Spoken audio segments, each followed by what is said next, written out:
Hello, our viewers from whichever the place you are watching us from. Welcome to Beyond the Eye, where we focus on matters governance, health, accountability, and special features across our country, Kenya. And today, we are diving deep into the world of scary numbers.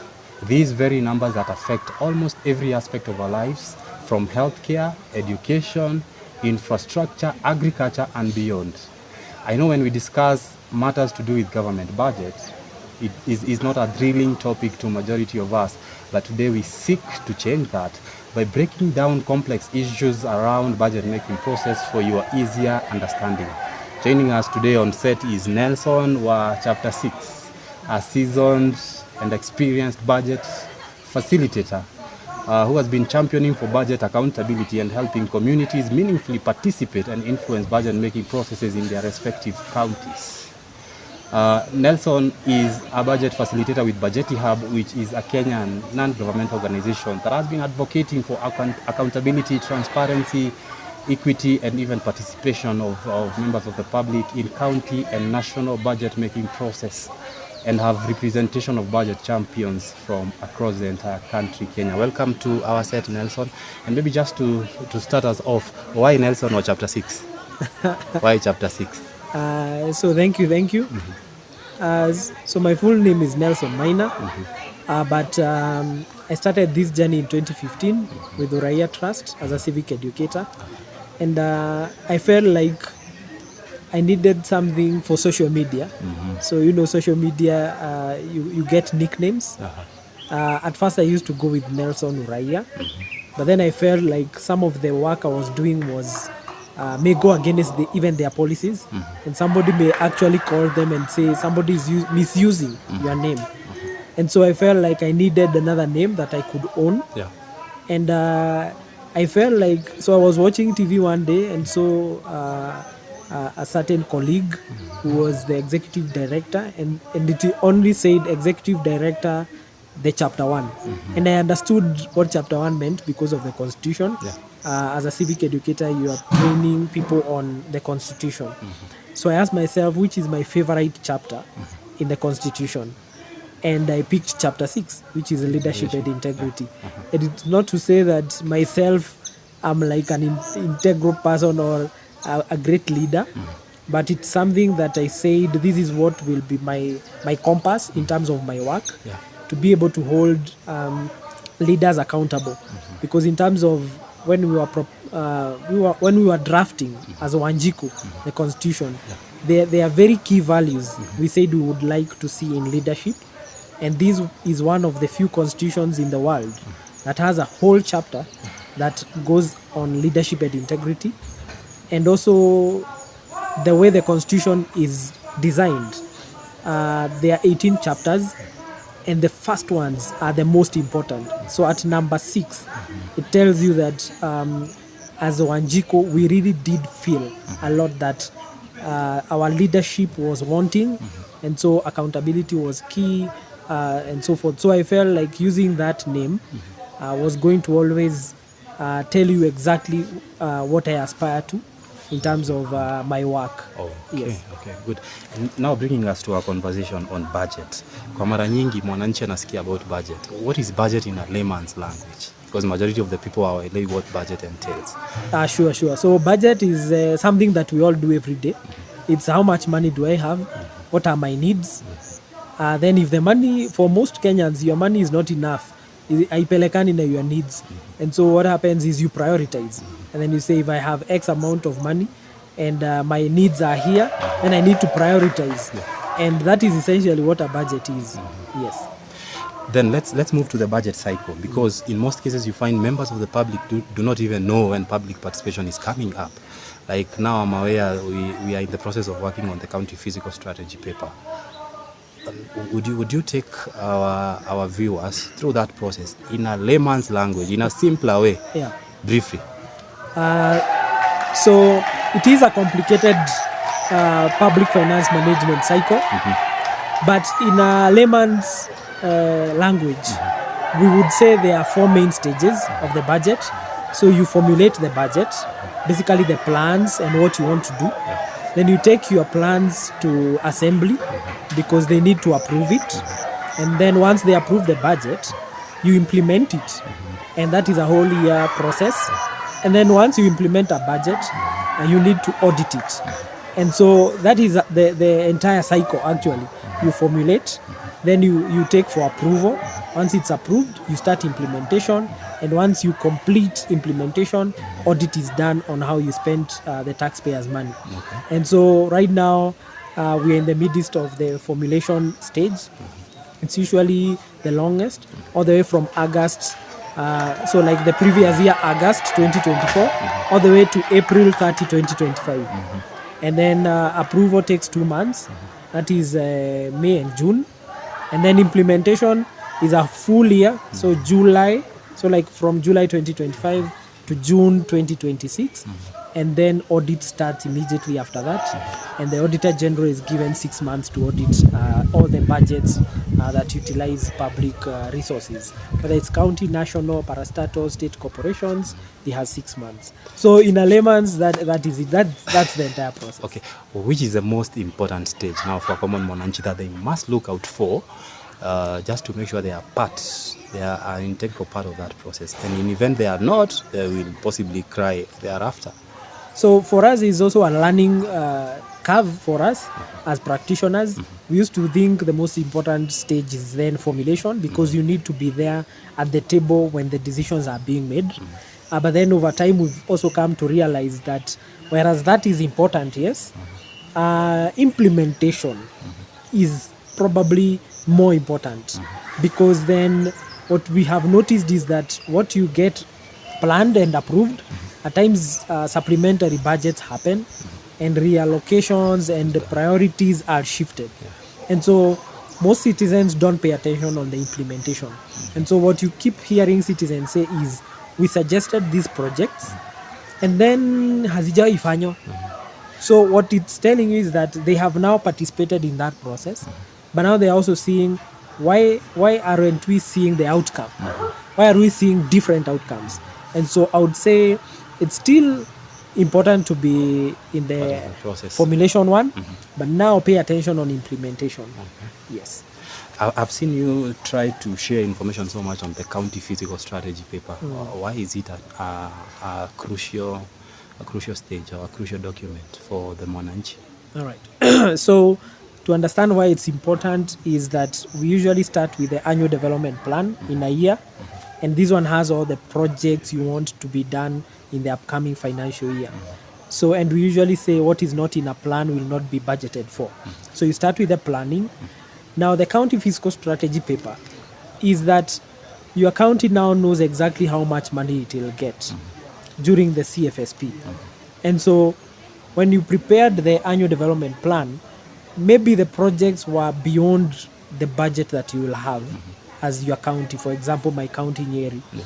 And so the county fiscal strategy paper, we usually call it like the total budget. Like it gives you the total size of your budget. So what happens is that it sets the final ceilings. That's the most important one. It sets the final ceilings. That means it determines exactly how much goes to each department. And it sets the final. Once the assembly approves it, we say that's final. So the reason it's very important is because during the priority stage of the ADP, then you all gave many projects. Then this document is now saying you need to shrink certain allocations to certain departments. So you want to participate here at the county fiscal strategy paper so that you lobby for more resources for your department of interest. So that once the final ceiling is set, isifungie project fulani zako. So you have to be very keen that if more of your priorities were towards health, but then by CFSP, the priority goes to roads, then your health priorities will go down. So you have to be very keen on this stage so that you're able to lobby for more resources for your department. Yes. So it's a very crucial one. Very crucial. All right. And maybe let's now move to the next phase, because I'm aware after that we'll proceed now to the county assembly, which is going to possibly do some review and even undertake public participation. What is meaningful public participation according to you? So for now, public participation is usually like ticking the checkbox, you know. We called people, they came, they signed the attendance, we presented whatever it is, and then decisions were made, and that's it. But for me, meaningful public participation, in fact, we now call it public deliberations. Participation means maybe somebody just showed up, they participated. But for us, we want to call it public deliberations. That means that the public first is aware of the decision that needs to be made that day. So you need to tell them some little civic education before you get into the decision of the day. Tell them why they are there so that they understand the actual decision. Allow them to give their input. Allow them to justify, because that's what we are looking for.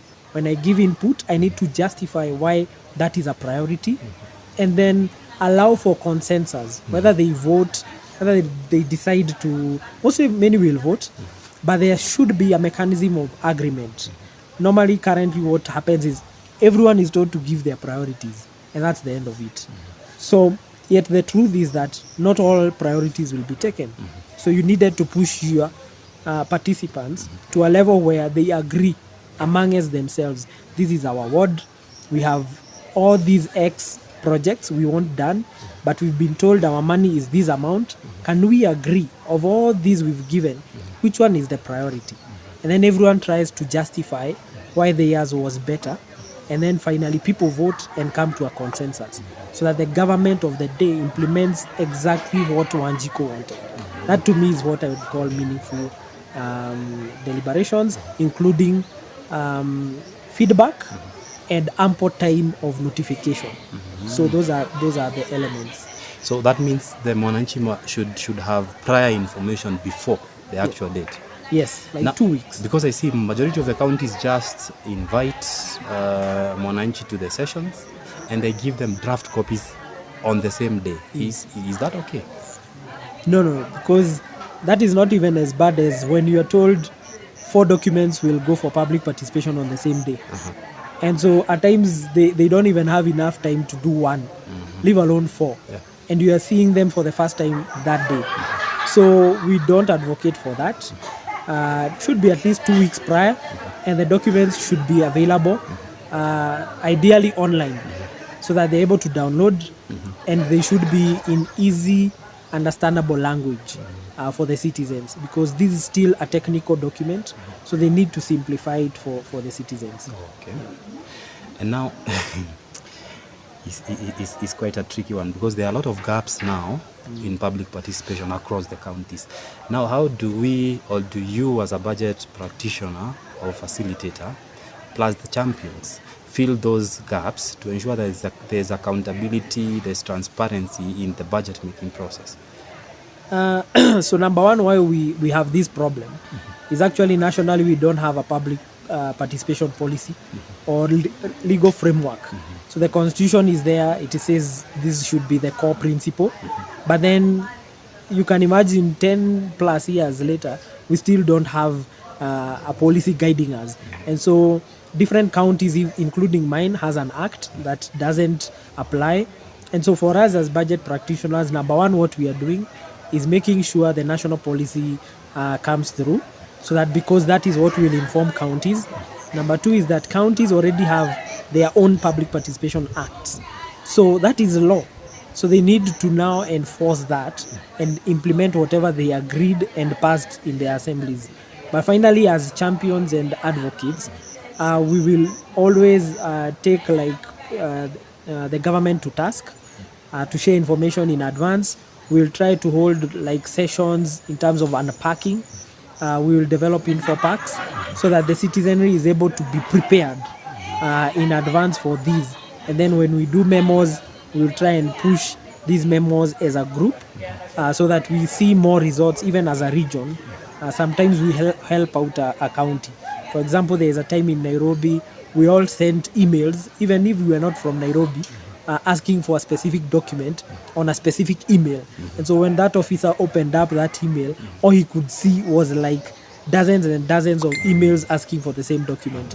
And that person uploaded that and has always been uploading those documents. So at times we also work around like that. Yeah. And for a common mwananchi wa kawaida, they ask themselves, is there a criteria that is used to determine how much goes to a particular department? Because I've seen a common practice across all counties where they pump a lot of resources towards health, including even counties where health, you feel sort of health is doing really well, but they allocate a lot of resources. Health gets the lion's share. Is there a specific sort of criteria that determines this amount or amount X or percentage X should go to this particular department, or it's just a political process that maybe the governor has power or influence over? So when you talk to the experts in maybe economic planning, they'll tell you there's, I won't say formula, they'll just say it's more like a rational logic for them. What I mean is that health is naturally the most expensive because it has like more staff, it has all the ambulances, the health facilities. So when devolution happened, it just became the most expensive. So it doesn't get more allocation because it's like politically supported by the governor. No, it's just because it's more expensive. So there is no formula. What they'll do is they'll say we have this number of staff, so first allocate salaries and wages, then they need medical insurance, allocate that. So they'll keep doing that, but what they'll look out for is the public finance management principles, for the fiscal responsibility principles, like your wage bill should be 35% of your budget, not go beyond that. 70% should go to recurrent, 30% development, and they'll keep doing that. So the only formula they are given is by national government, and then by the PFM, and then they'll try and play around within departments to make sure that those don't happen. But for the wage bill, most counties like Nyeri, I think it's around now 52% the wage bill, and the law says 35%. But the governor will say there is nothing he can do. He absorbed all those from the local councils. He had to get like CECs and all that, and so he can't fire people because his hands are tied. Okay. So, but there is no formula. So the ceilings can go, and of course, if there is extra money, then priorities play out. Whether it's now Kenya Kwanza as a government pushing, for example, right now they will say the Kenya Kwanza wants to do aggregated industrial parks in every county, but you are told to allocate 250 million. So that the government gives you another 250 million. So when you do that, you see your priority is now being run by national government policies. And so there are many things that play around the governor's manifesto and so forth. So, but there is no formula. So it's all about interest and factors. Okay.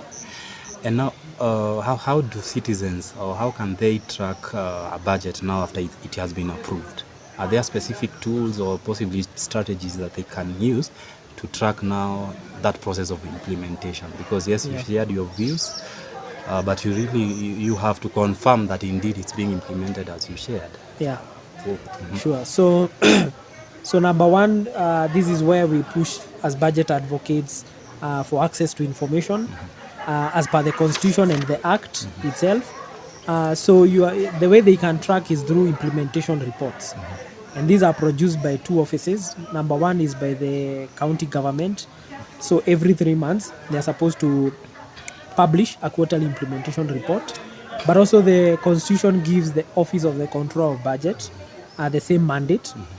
So he's also, and you will go to the website and you will find that every quarter, they'll also upload quarterly implementation reports. So this is the best way for you to track, but also pushing for comprehensive implementation reports, because at times counties are they'll give minimal information, and so you'll not know exactly what is being done. But some counties like mine, you'll actually see even how much is going to this project, its location, the status, what was the problem if it has stalled. You'll see a remark somewhere. And so we advocate for more openness so that the citizens are able to follow up on what is happening with their projects. Yes. And when it comes now to Bajeti Hub, how is Bajeti Hub now coming on board to help counties where there's still access to information is still a challenge? How is Bajeti Hub now coming in to assist them? Because I'm aware the county budget transparency survey has also been helping counties sort of embrace that issue of information sharing. But how now are you coming on board as Bajeti Hub to assist those counties where local CSOs, even the journalists and advocates, are possibly trying to push to have that information availed, but it's not being availed. How are you assisting them? Sure. So every year, I think since 2015, Bajeti Hub has always been carrying out the county budget transparency survey. And usually this is in twofold. We check for the availability of the budget documents, the key budget documents on the website. And then once we have that, we go into what we call comprehensive check. So we are able to check the amount of information that you've uploaded in that document. And then this is ranked. So there is a ranking. And so when we have this report out, the survey, so we rank counties. And that means that there is a county that is at the top with the highest score. Then there is a county at the lowest end with the lowest score. And so because we are able to publicize these on media and so forth, and it's a very credible survey that involves even the counties twice. They usually get the drafts, including like the availability check. This is one thing to respond to your question. When we do, Bajeti Hub does the availability check. They even send your counties the draft results. They even tell you this document is missing, and we've given you 2 weeks to upload this document. And then after that, we will close that section. We will download everything everyone has uploaded. And then the researchers now will get into the work of comprehensive check. So that is so counties can never come back to us and say, you are unfair, we uploaded these, you didn't tell us. They get that opportunity. And we've seen many upload after that. And so for us, that is the first push we have. And then now, once we release these, Bajeti Hub usually also supports the regional budget hubs to do maybe regional level or county-specific level advocacy in terms of pushing. Like, for example, in my region, if there's a time we came to Isiolo when Isiolo was in my region, now it's in the northern region. And it's because Isiolo was among the least and Kajiado. And so we made an effort to physically come visit your county, and we met the CSOs and the Department of Economic Planning, and I think the Public Participation Department. And we were all there together, the media, and we were discussing on accessibility. And we were able to see an improvement in terms of Kajiado, in terms of Isiolo, and everyone. So those are the steps that Bajeti Hub and its partners take just to make sure that we're able to support. And finally is that we also use, the Bajeti Hub is also publishing or producing good practice guides that now counties, departments of economic planning can use in terms of developing and improving their documents. So we are doing a lot in terms of that. Some counties even call Bajeti Hub and saying, okay, we don't know maybe how to do a Mwananchi budget. Can you help us? And that happens. So we have that cordial relationship. Okay. Yeah. Now in the digital era, we are pushing so much for the documents to be uploaded online.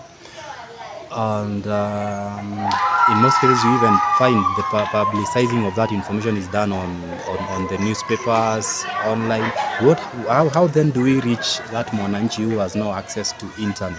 Sure. Ule mama mboga, mtu wa bodaboda, mwenye akona mulika mwizi. How do we reach them? How do we sort of enlighten them on the need to participate now in this process, or possibly even notify them about the timeline so that they are able to come out, share their views, and ensure the budget is sort of captures what they would want? So it's a great question. In terms of, I coordinate the Nairobi Eastern Central Region Budget Hub that has 14 counties. And within that, we also incubate a media hub, and it has media practitioners from the 14 counties. And so that is one aspect of working with the media, because there is a big reach in terms of even vernacular stations, whether it's even the mainstream, mainly the mainstream. Like people will listen to radios and so forth, the TVs. So when we work with journalists and they understand the process themselves, then what they say reaches the masses.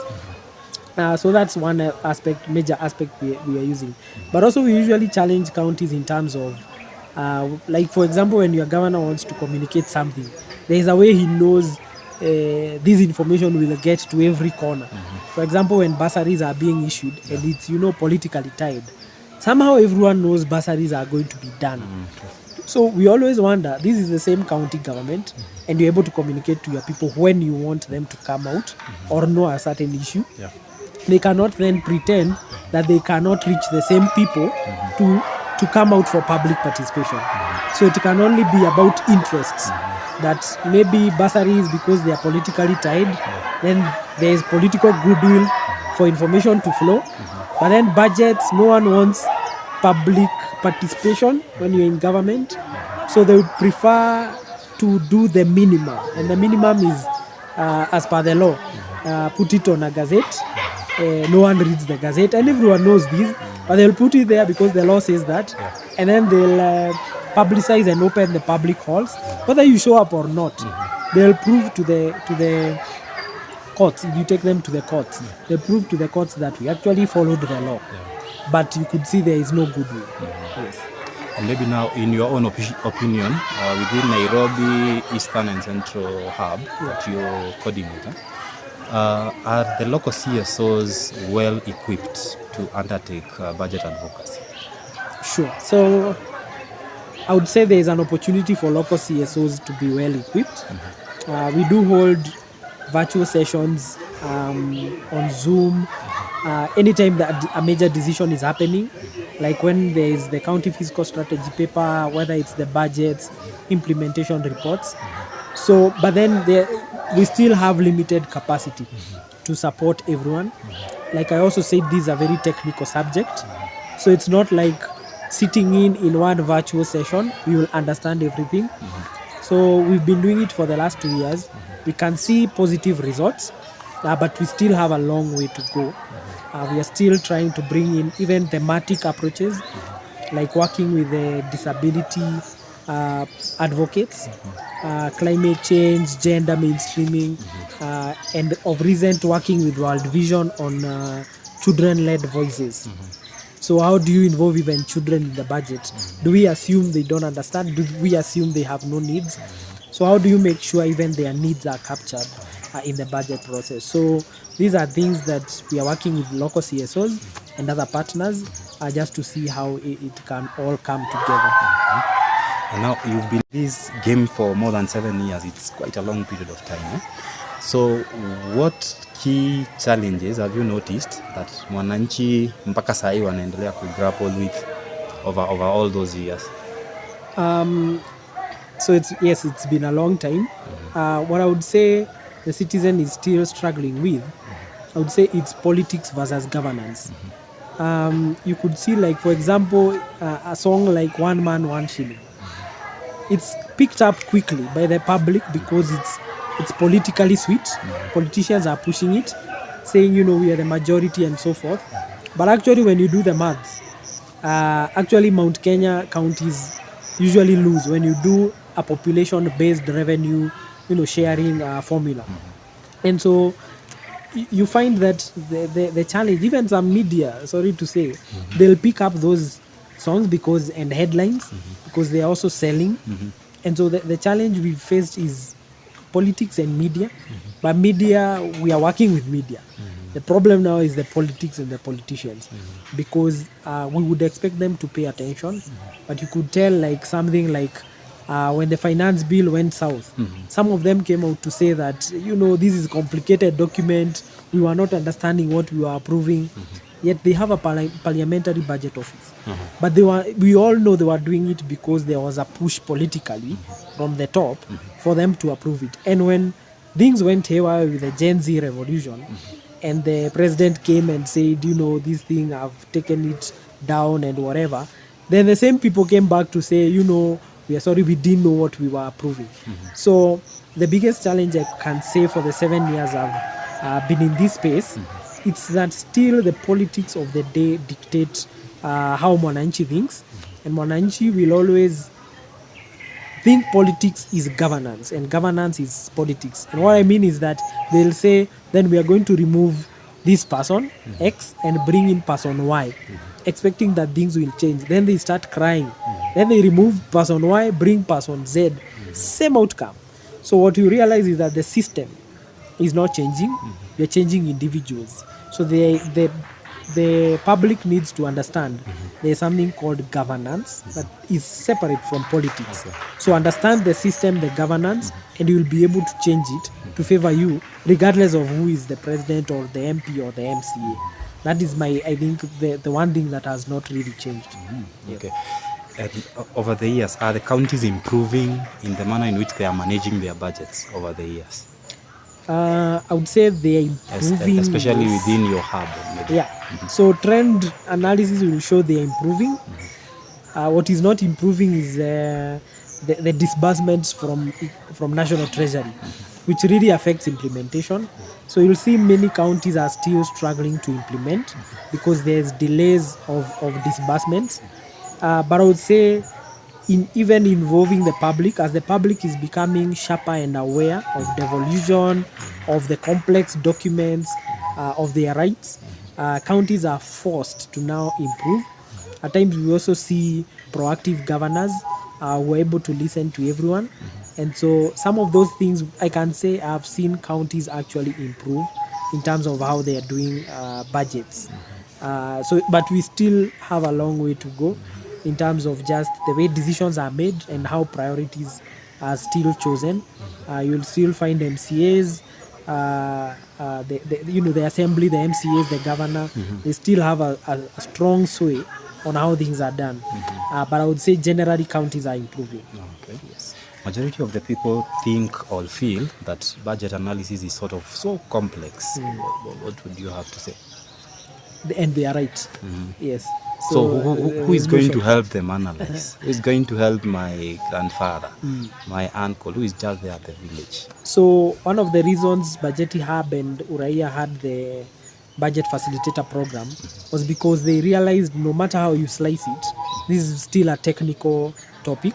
So what a facilitator does is he chews down the complexity for you in a way that you can digest as a kawaida mwananchi.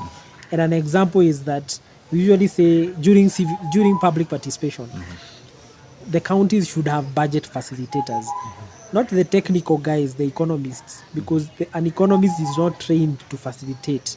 They will give you the jargon and they will present. But a facilitator like us, we are trained to understand the complexity and then understand the simplicity maybe of the citizen or the fact that they don't understand these things. Yeah. And then you bridge the gap so that they're able to understand what decision is being made. Okay. So for us, I can't say it's not a technical topic, but for my region, considering the literacy levels are high, I usually say government assumes, people in our region are not intelligent, but I always tell them is that they are not uneducated, they are only uninformed. Because somebody who's gone all the way to university is somebody who can understand the budgets. Yeah. But if you don't give them the right information, they'll always make decisions based on the wrong information, and you will think they are uneducated. But the government doesn't support civic education, and so they don't do it. And so the citizens end up giving them wrong decisions, and when they go back to the boardrooms, they'll always say, si unaona hawaelewi. But hawaelewi juu hukuwafunza. Okay. Yes. Are you satisfied in the manner in which budget stories are covered across the various media outlets in Kenya? Do you think we have adequately covered budget stories? And where are the gaps? It's a 50-50 question, because you can almost tell the media at times will be biased. I can say that. The way, a headline, at times you read the headline and the story, we've had such instances where the headline is, a certain way. The story is not the way you expected it to go. So I feel like there's still that battle in terms of journalism, in terms of, catching the eye. Let me call it catching the eye of the reader. And so they look for the sensational stories. Even if there is no sensational angle, they look for it so that it is sells. So we understand that aspect, and you can't run away from it. What we try to do now is work with them in terms of, for them just to understand a little bit more of a budget decision analysis. We unpack for them the info packs, so that even when they do stories, then at least the story is still factual, as much as it will be sensational, but it doesn't lose too much in terms of the facts and the way they are. Yes, but I would say generally I've seen more improvement. Yeah, I can say I've seen more improvement. Once I start something personally, I want to finish it, whether I'll be 50 years old, but I'll make sure the next generation does not start from that level. So I would say the youth leaders we have now have a transition or succession plan, in terms of maybe advocacy doesn't happen instantly. So have a transition plan, succession plan, so that as you transition from youth and go there, you leave somebody else to continue the fight, so that they are not always reinventing the wheel. Okay. Thank you so much, Nelson, for being part of this conversation. We really appreciate your time. And thank you so much, our viewers, for staying tuned to this show. I hope we have been able to break down some of the complex issues around budget making process for you.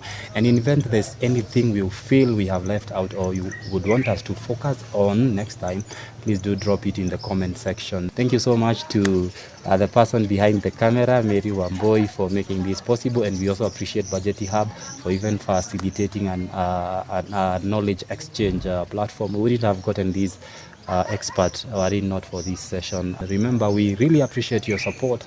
We wouldn't have reached this far without you, our support, you watching, you sharing our content. We really appreciate. Keep liking, sharing, and subscribing to our channel to receive real-time updates from our channel. Thank you so very, very much. Until next time, it's been Beyond the Eye. Thank you so much, and God bless you. Thank you. Asante.